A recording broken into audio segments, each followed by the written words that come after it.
Coucou! Alors, comme promis, j'avais prévu de faire une vidéo pour vous raconter un petit peu notre expérience au Japon. Alors j'espère qu'il n'y aura pas trop de passages ou trop de... Parce que là, en fait, on est au Vietnam, on est chez la belle famille, et partout autour de nous, souvent, il y a pas mal de... Enfin, ça bouge bien dans le quartier, quoi. Il y a toujours du bruit et tout, donc j'espère que vous allez m'entendre jusqu'au bout. Sinon, je me ferai une petite pause et j'attendrai que ça passe, et voilà. Bilan un petit peu du voyage au Japon qui s'est passé du début septembre, du coup, pendant 3 semaines, du coup, on est resté au Japon jusqu'au 24 septembre, où là, on a pris un vol directement pour le Vietnam. Et déjà, je voulais vous parler de l'itinéraire qu'on a choisi en fait de faire au Japon et au mois de septembre, parce qu'en fait, toutes les saisons sont, enfin, elles sont différentes au Japon en termes de... Oui, bon, déjà par rapport aux saisons, c'est très très différent. Elles sont très marquées en fait, les saisons au Japon. C'est pas comme ici au Vietnam par exemple, mais c'est surtout que le tourisme en fait au Japon, c'est H24. Enfin, chaque saison, c'est blindé de monde. Et du coup, par rapport à l'itinéraire qu'on a choisi, c'est-à-dire que nous, en fait, on a fait le circuit vraiment hyper classique que quasiment tous les touristes font en fait. C'est-à-dire qu'ils passent par Tokyo, après ils vont souvent voir le mont Fuji comme nous, donc on est parti dans la région des 5 lacs ensuite pour aller le voir. C'est à peu près à 1 heure et demie, je crois, de Tokyo. Ensuite, on est passé par Kyoto, l'ancienne capitale du Japon, qui est blindée d'histoire et de choses incroyables à voir. De Kyoto, ensuite, on a été un peu explorer la ville de Nara, qui est encore l'ancienne capitale. C'était la première capitale en fait du Japon. Et ensuite, après, on est allé à Osaka, qui est une ville hyper réputée pour surtout la nightlife et faire la fête. C'est très jeune, ça bouge énormément. À Osaka, après, on a repris un vol pour Tokyo avant de reprendre encore un vol pour revenir ici au Vietnam. Et tout ça en 3 semaines, donc c'était bien chargé. Mais, euh, mais par contre, ce que je voulais vous dire, c'est que ne prenez pas cet itinéraire si vous aimez pas la foule. Parce que très clairement, c'est ce que choisissent tous les gens qui viennent au Japon, en tout cas pour un premier voyage. Parce qu'en fait, c'est juste trop fou, quoi. Vous voyez les plus grandes villes déjà du Japon, mais aussi c'est là où il s'est passé beaucoup, beaucoup de choses par rapport à l'histoire même du pays. Et vous verrez des trucs incroyables par rapport au temple, la culture. Rien que Tokyo, déjà, c'est un délire. Moi, j'ai adoré Tokyo. Alors, déjà, de base, j'aime pas la ville. Mais là, sur ce voyage, pour moi, c'est pour ça qu'on a choisi de prendre cet itinéraire quand même. C'est parce que, selon moi, pour un premier voyage au Japon, ça vaut tellement le coup, quand même, de voir ces endroits. Parce que c'est assez mythique quand même, quoi, en fait. Il y a trop, trop de choses à faire, à voir et tout, à découvrir. En dehors de ça, voilà, si vous aimez pas la foule, la vie trépidante des villes et tout, ben prenez clairement pas ce genre d'itinéraire là.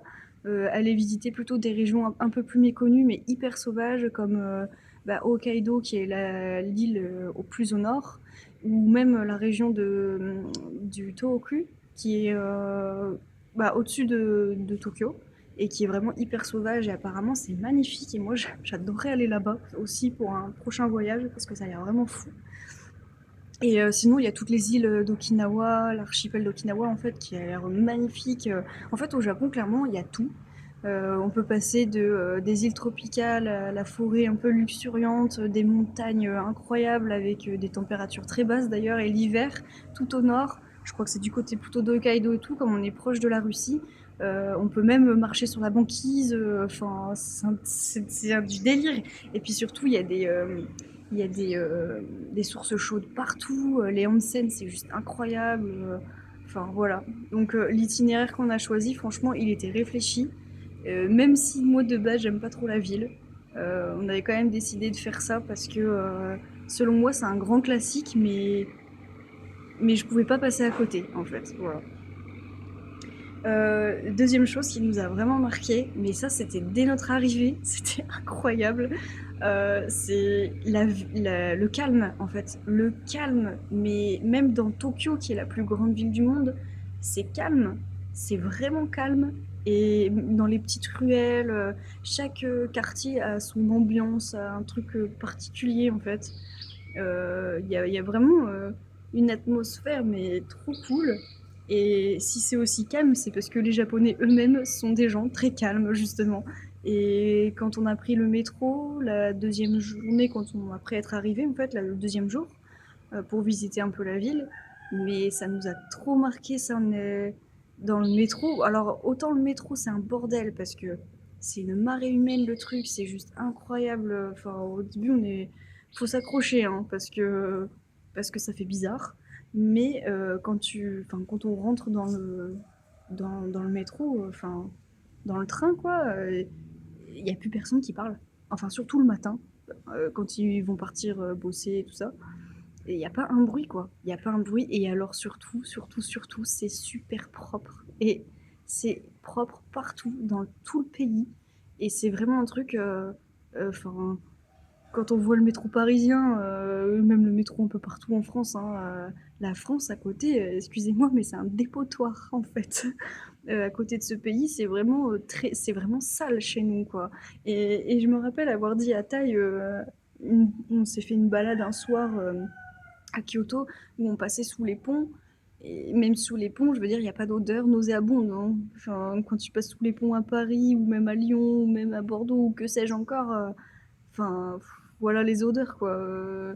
Et ben là, en fait, partout dans le pays, j'ai l'impression que. Et le pire dans tout ça, c'est que vous avez aucune poubelle dans l'espace public. Il n'y a pas de poubelle, mais c'est propre partout. Il n'y a pas un déchet par terre. Il n'y en a pas. Il n'y a pas un mégot par terre parce que d'ailleurs, ils n'ont pas le droit de fumer dans l'espace public. En fait, il y a des zones spécifiques pour ça. Donc, ils ne peuvent pas fumer les mecs n'importe où. Et il n'y a pas de poubelle et pourtant c'est propre, c'est clean, il n'y a pas d'excréments d'animaux, il y a pas tout ça. Non, non. Le Japon c'est clean et c'est super safe parce que les gens ils sont juste polis, agréables, serviables, souriants. Alors, moi, ça me fait rire parce que souvent dans les écrits, dans les livres et tout, on dit que c'est le pays on dit que c'est le pays de la courbette, mais en fait, c'est parce que tellement ils sont, ils sont tellement disciplinés en fait, les mecs, et ils veulent jamais déranger personne. Ils font toujours attention aux autres et tout. C'est un délire vraiment. Nous, on a adoré ce point-là. En fait, c'est ce qu'on a, je pense, c'est ce qu'on a préféré. Ben ça, j'y reviendrai après là-dessus. Ce qu'on a préféré et ce qu'on a le moins aimé. C'est un truc qui nous a vraiment marqué, vraiment. Après, tout ce qui a été visite et tout, c'est magnifique. En fait, le seul petit problème, c'est qu'on a eu très chaud. Voilà, on a vraiment eu très chaud. Le mois de septembre pour le Japon, je le conseillerais pas forcément parce qu'il fait hyper chaud et il y a beaucoup de pluie aussi. Alors nous, on a eu vachement de bol parce que je crois qu'on a eu qu'une journée de pluie. Mais sinon, je le conseillerais pas parce qu'il fait trop chaud. Et puis, c'est la saison des typhons et tout. Et d'ailleurs, nous, quand on est arrivé, il y en avait eu un qui était passé juste avant. En fait, on a eu vraiment du bol parce que juste avant notre départ de vol, en fait, il y avait eu plein d'autres vols qui avaient été annulés ou retardés parce que il y avait le typhon qui passait sur le Japon. Et donc, nous, on a échappé à ça à quelques jours près. Donc, on a eu grave du bol. Sinon, quoi d'autre? Qu'est-ce que je voulais dire? Les visites, ouais, trop fou, mais il y a plein de belles choses à voir partout. Mais on a eu vraiment chaud, donc ça a écourté un peu les visites parfois. Euh, mais heureusement qu'on avait notre super parapluie pour nous protéger du soleil. Alors en fait, ça c'est pareil, c'est un truc qu'on n'a pas l'habitude en Europe. Mais là-bas, toutes les nanas, et même ici, hein, mais peut-être un peu moins ici, après on n'a pas encore trop exploré, donc je pourrais pas vous dire, mais elles se baladent toutes avec des parapluies et des ombrelles, enfin, soit pour la flotte et le soleil, ou soit pour le soleil tout court, mais elles se baladent toutes avec ça, et c'est vrai que, mais en fait, ça change la vie, en fait. Si on n'avait pas eu ça, franchement, on aurait trop subi la chaleur, en fait. tout simplement. Donc on avait trouvé un vieux parapluie quelque part, je sais plus trop où, je crois à Kyoto, et on l'a gardé pour tout le reste du séjour parce que franchement ça nous a sauvé la vie. Donc ouais, les visites vraiment incroyables. Je pourrais pas tellement en dire plus parce qu'après il faut y être pour le vivre et pour le constater, mais tout est beau en fait au Japon. C'est le pays de la finesse, enfin, tout est poétique un peu. Enfin, les petites ruelles, elles sont trop belles, les maisons. En fait, clairement, moi, quand j'y étais, j'entendais des musiques de Ghibli partout. En fait, j'ai vécu dans un dessin animé à la Ghibli pendant 3 semaines, quoi. Vraiment, à chaque fois que je sortais, j'entendais des petites musiques. J'étais trop émerveillée par tout ce que je voyais et tout. Enfin, trop fou, quoi. J'ai l'impression de vivre dans un petit conte de fées, en fait, finalement. Et ça, c'est le côté qui m'a grave plu aussi, j'avoue, c'est un peu les clichés. Parce que c'est vrai qu'on a beaucoup d'images et de clichés en tête par rapport au Japon. Et finalement, ce que je disais à Taille en rigolant, c'est que bah, moi, je suis trop contente de les avoir vécus, mes clichés. Pour le coup, je les ai vraiment vécus à fond.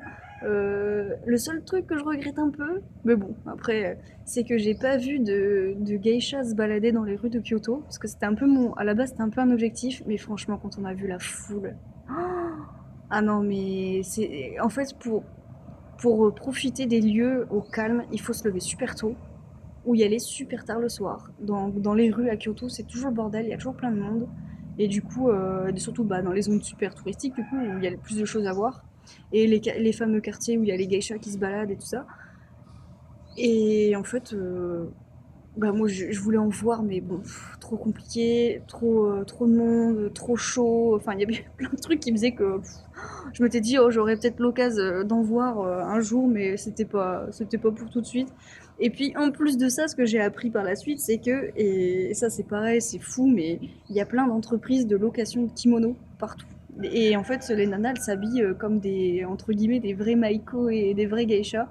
Et donc en fait, le truc, c'est qu'il y a plein de gens qui prennent en photo des meufs, pas des filles, pardon, mais en fait, c'est pas des vrais, hein, c'est juste des touristes.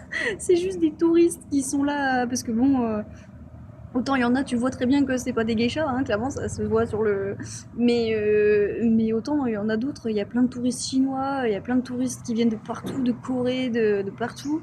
Elles louent des trucs, elles se font plaisir entre elles, et puis en fait elles marchent dans la rue comme ça, mais on a l'impression qu'elles travaillent voilà. Mais en fait pas du tout, en fait c'est juste des touristes. Donc en fait à mon avis il y en a plein qui se font avoir et qui prennent en photo ce genre de nanas sans savoir que c'est juste des touristes, voilà. Et donc bon, ouais. Par contre, à côté de ça, on a fait un onsen, et ça, c'était trop bien. Là, je suis en train de me poser la question si vous m'entendez vraiment, en fait, avec avec les bruits qu'il y a dans la rue. Bon, j'espère que vous m'entendez, parce que j'ai pas trop envie de tout recommencer, j'avoue. Ouais, on a fait un onsen, et là, franchement, on a tellement adoré. Alors, les onsen, pour ceux qui connaissent pas, en fait, c'est simplement des bains publics où on peut, avec des sources, c'est des sources thermales en fait, donc ça vient de la terre, des sources d'eau chaude.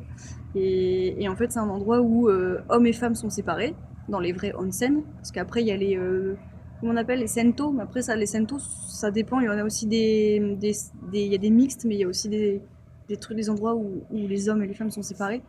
Mais souvent les sento en fait c'est juste parce que les touristes y vont parce que ceux qui sont tatoués n'ont pas le droit de rentrer dans les onsen.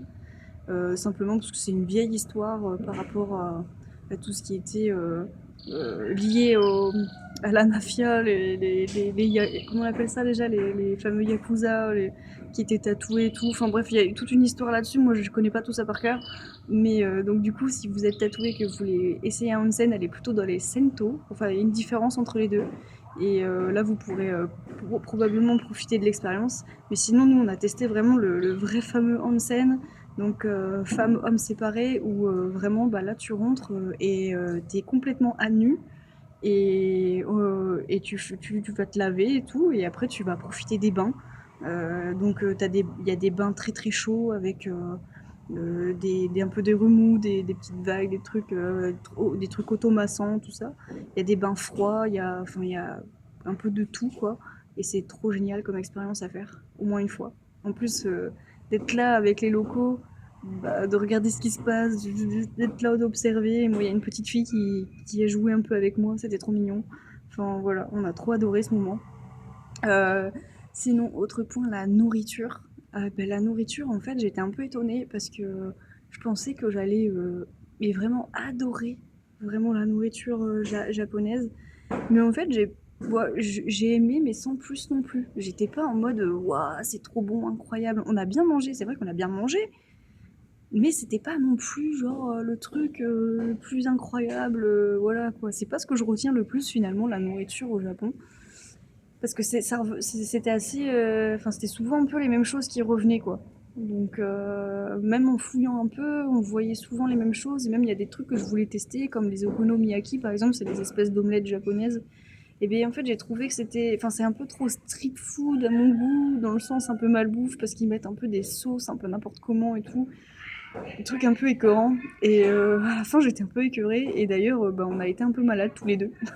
Mais alors, pas par rapport à la bouffe, à mon avis.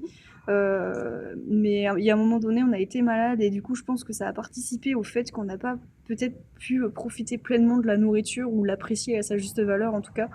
Parce que bah, on a eu une période où on a été malade et ça nous a pris quelques jours quand même avant de se remettre totalement, quoi. Et à mon avis, on est tombé malade à cause des, euh, des transports en commun même des lieux publics, certains lieux publics qui sont climatisés mais à fond, mais c'est un glaçon le truc. Donc quand vous venez au Japon en période estivale, il faut vraiment mettre des pulls et tout quand vous allez dans les lieux comme dans les stations de métro, les bus et tout ça, parce qu'en fait c'est glacé à l'intérieur et dehors on suait mais à grosses gouttes. Donc en fait le contraste entre les deux c'était fatal pour choper une bonne crève ou voilà quoi. Donc là, on est tombé malade, clairement. Il fallait bien que ça arrive au moins une fois de toute façon. Donc voilà. Et puis sinon, qu'est-ce que je voulais vous dire Je suis sûre que je vais oublier plein de trucs en fait et que j'ai pas en tête. Je l'avais écrit sur mon PC, puis en fait, je l'ai pas avec moi là. Euh, Qu'est-ce que je voulais vous dire d'autre De toute façon, en fait, ce qui est le plus marquant finalement, c'est finalement, le Japon, c'est marrant parce que oui, il y a un contraste entre la tradition et la modernité là-bas. Enfin, c'est un pays de contraste et ça, c'est vrai. On l'entend souvent d'ailleurs dans les émissions, voilà, les reportages et tout. Mais d'ailleurs, oui, on avait assisté à des petites cérémonies dans les temples. C'était tellement magnifique. Les gens étaient tellement, enfin, ils étaient habillés avec des tenues très traditionnelles de cérémonie, quoi. Alors, on sait pas ce que c'était exactement à ce moment-là, mais c'était tellement beau à voir. Enfin, moi, ça m'a ému en fait. Et ouais, ce qui nous a plus marqué, enfin, moi en tout cas personnellement, ce qui m'a vraiment le plus marqué, finalement, c'était les Japonais en eux-mêmes. C'était peut-être même pas tant le pays parce que je savais déjà à quoi m'attendre, certainement, avec toutes les vidéos que j'avais déjà regardées et tout. Mais vraiment, les Japonais, ben, en fait, c'est trop agréable à vivre ce pays quand tu y es et quand. En fait, ça, très honnêtement, ça change de la France parce que parce que c'est agréable en fait. Et puis tout est facilité pour la vie quotidienne. Tout est ultra facilité. Et d'ailleurs, par rapport à ça, c'est aussi de ça dont je voulais vous parler. Quand vous êtes dans les métros et dans certains lieux, ou même dans les galeries commerciales, ou des trucs comme ça, et quand il y a des escalators ou des choses comme ça, en fait, il y a des... Et heureusement que ça existe, parce que je me dis qu'avec le monde qu'il y a, si c'était pas le cas, ce serait un bordel monstre. En fait, il y a des sens de circulation en tant que piéton. Et ça, au début, Taï, il le savait pas. Et quand on est arrivé dans le métro, en fait, c'est-à-dire que quand vous prenez l'escalator, vous avez une ligne pour les gens qui montent effectivement l'escalator en mode normal à la file indienne, voilà. Et puis à côté, il faut laisser un espace à côté de vide pour que s'il y a des gens qui sont pressés ou qui vont rater leur train, voilà, et bien qu'ils puissent vite monter quoi et se dépêcher. Et en fait, au début, il le savait pas, donc bah, lui, il s'était mis dans la file où il y avait personne et tout, et il y a un petit vieux qui est arrivé derrière en mode pas très content et qui l'a un peu bousculé. Et donc, du coup, je l'ai rattrapé, je lui ai dit en mode ah oui, c'est vrai que ici, taille, tu sais pas, mais d'ailleurs, moi aussi, ça m'était passé un peu à travers, voilà. Et c'est quand je les ai vus faire, je me suis dit ah oui, c'est vrai, ici, c'est comme ça, apparemment, donc on va faire comme eux. Et du coup, je l'ai rattrapé un peu, puis je lui ai dit bah écoute, taille, je vais t'expliquer deux, trois petits trucs, c'est vrai que tu savais pas, toi, en fait. Mais bon, mais en fait, c'est. Au début, ça peut faire bizarre de voir ce genre de trucs parce qu'on a l'impression qu'ils sont hyper conditionnés, mais en fait, j'ai presque envie de dire, c'est tellement agréable quand on y est. C'est là qu'on se rend compte que la discipline, parfois, ça fait trop du bien, en fait. Ça soulage et ça améliore vraiment le confort au quotidien. Ouais, donc, ça facilite beaucoup les choses. Donc il y avait ça aussi du coup. Et d'ailleurs, pareil, dans le métro, moi je trouve que c'est extraordinaire ça. Et j'avais même pas tilté au début, mais il y a des espèces de marquages au sol. Puis au départ, je me disais, mais à quoi ça sert et tout. Pourquoi il y a toujours des marques un peu spéciales au sol? Et en fait, c'est parce que c'est pour les aveugles. Parce qu'en fait, avec leur canne, ils savent du coup après comment se diriger.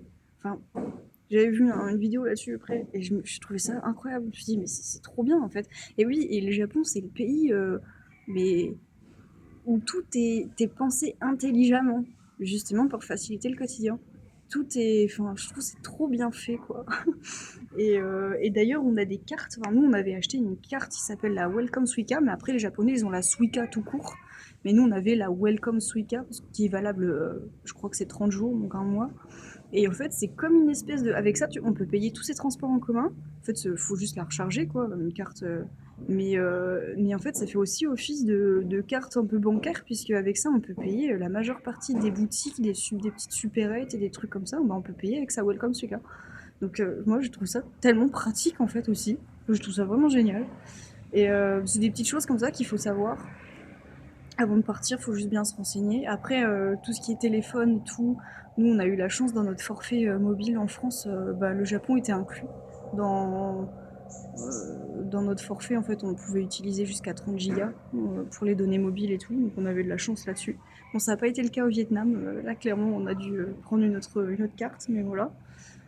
Et donc, en fait, finalement, ce qu'on a vraiment aimé, c'est bah, finalement, c'est les Japonais eux-mêmes. Ça peut paraître étonnant, mais en fait, c'est la discipline et je sais pas, la politesse, la manière dont ils sont gentils, ils sont serviables et tout. Les Japonais eux-mêmes, en fait, enfin, moi, ils m'ont fasciné en fait, ces gens. Ça m'a fait trop du bien d'être dans ce pays. Je me sentais comme chez moi, je me sentais super en sécurité. Et je pense que d'ailleurs, c'est un très bon point pour les femmes. C'est un pays ultra sécure et franchement, il vous arrivera rien.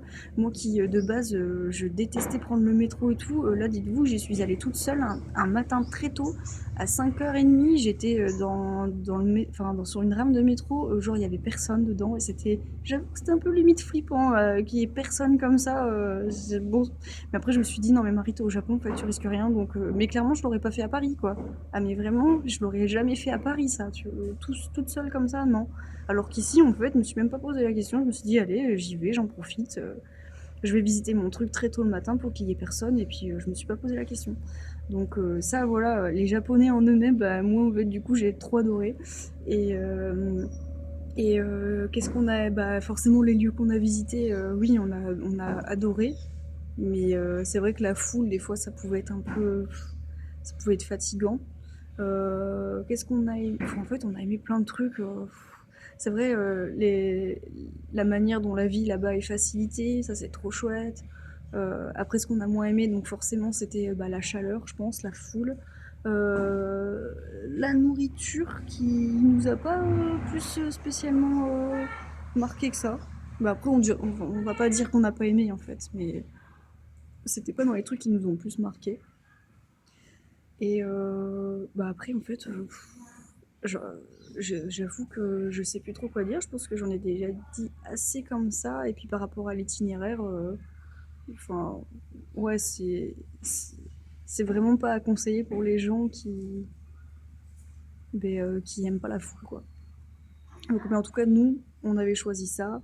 Et c'est vrai qu'on voit beaucoup de vidéos aujourd'hui où tous les espèces d'influenceurs ils disent mais pourquoi les touristes ils choisissent toujours le circuit classique Tokyo, Osaka, Kyoto, machin, blablabla. Mais en fait, c'est parce qu'il y a plein de trucs à voir et c'est aussi parce que d'après ce que j'ai compris, les Japonais en fait ils ont mis tellement d'années à construire et à bâtir justement un tourisme bah, lié à ces villes très emblématiques. Ils ont mis des années à construire tout ça, une image autour de tout ça, que du coup, bah, forcément, ça reste dans les esprits et que bah, aujourd'hui, tu dis Japon à quelqu'un, il va dire ah ouais, trop bien, Tokyo, là où tu peux trouver plein de gadgets et plein de trucs de fou, ou ah oui, Kyoto, tous les lieux culturels et mystiques et tout à voir. Enfin, c'est toujours les mêmes images qui reviennent en tête. Et apparemment, ils sont en train de mettre l'accent beaucoup plus sur différentes bah, aujourd'hui sur d'autres endroits du Japon, d'autres régions, pour les promouvoir un peu plus et pour ouvrir un peu plus le pays, et surtout pour dispatcher les gens, parce qu'en fait on est trop nombreux et c'est vrai qu'il y a un surtourisme euh, un tourisme de masse vraiment lourd quand même.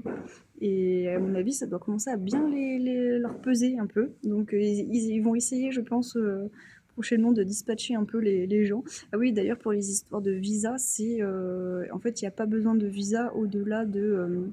On peut rester dans le pays en fait 90 jours. Donc il y a de la marge en fait. Donc il n'y a même pas besoin de visa particulier.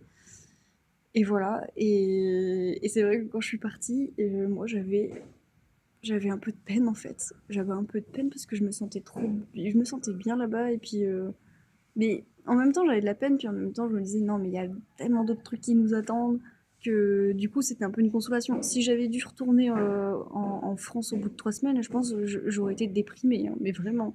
Alors que là bon, on avait d'autres aventures, il y avait le Vietnam, il va y avoir le Cambodge, il va y avoir tellement de choses à découvrir que là, actuellement, ça fait, attendez, oh, je sais même plus parce que tellement, je crois que ça fait plus d'une semaine, bah, ça fait plus d'une semaine qu'on est là déjà, mais on est arrivé très rapidement sur Cantreux, là où il y a la belle famille, et en fait, on est en mode sédentaire là. On a posé les sacs et on est en mode, on se repose. Et puis alors, on mange tous les jours, mais on mange, on fait que ça de manger, mais c'est tellement bon. Par contre, moi, je me régale de fou. Franchement, pour moi, la nourriture vietnamienne, à mon grand étonnement, du coup, elle dépasse largement ce que j'ai pu manger au Japon. Donc ça, c'est une déjà, c'est la première super découverte. Et puis alors, par contre, choc culturel énorme, hein. C'est pas du tout la même chose ici et ce qu'on a vécu au Japon, c'est pas du tout pareil. Ah, ah non. Ah bah non, finalement, non. Je croyais qu'il y avait quelqu'un mais, qui est arrivé, mais non. Euh, ouais, donc, ah ouais, le choc culturel énorme, c'est pas du tout la même chose, mais de toute façon, je vous en reparlerai probablement où je ferai un autre point sur le voyage au Vietnam. Et par contre, ce voyage, il va être entrecoupé parce que on va sortir du Vietnam à un moment donné pour aller visiter le Cambodge parce qu'on n'est pas très loin là de la frontière. Sauf qu'on va y revenir bah, quand on aura fini le visa, probablement du Cambodge.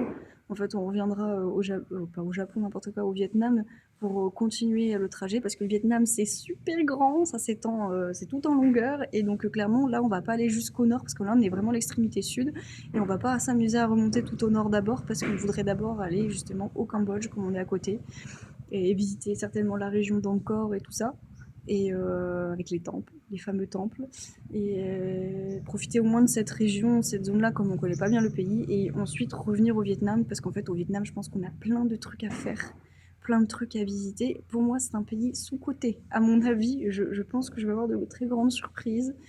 Et parce que plus je fouille un peu sur le net et tout ça, plus je découvre des trucs qui ont l'air vraiment trop chouettes à voir et à expérimenter. Et donc, à mon avis, je suis pas au bout de mes surprises. Donc voilà, mais bon, dans tous les cas, je referai une vidéo là, sur le Vietnam quand ce sera le moment. Et si vous avez des questions, n'hésitez pas à me les envoyer. Enfin, je vous répondrai avec plaisir. Et parce que en fait, j'ai certainement oublié plein de trucs. J'ai l'impression, en fait, j'avais tout fait sur mon PC. Et, et puis en fait, là, je l'ai même pas avec moi. Donc pour regarder, bah, j'ai un peu zappé. Et puis c'est surtout que je suis un peu en mode. Là, j'étais motivée pour la faire, la vidéo, ces derniers jours. Et puis en fait, il s'est toujours passé quelque chose. Et puis on est un peu en mode raplapla, il fait super chaud et tout. Donc à mon avis, dans ma tête, c'est pas très clair. Et j'ai certainement oublié plein de trucs. Mais n'hésitez pas à m'envoyer vos questions, puis je vous répondrai. Voilà, à très bientôt pour de nouvelles aventures. Ciao, ciao.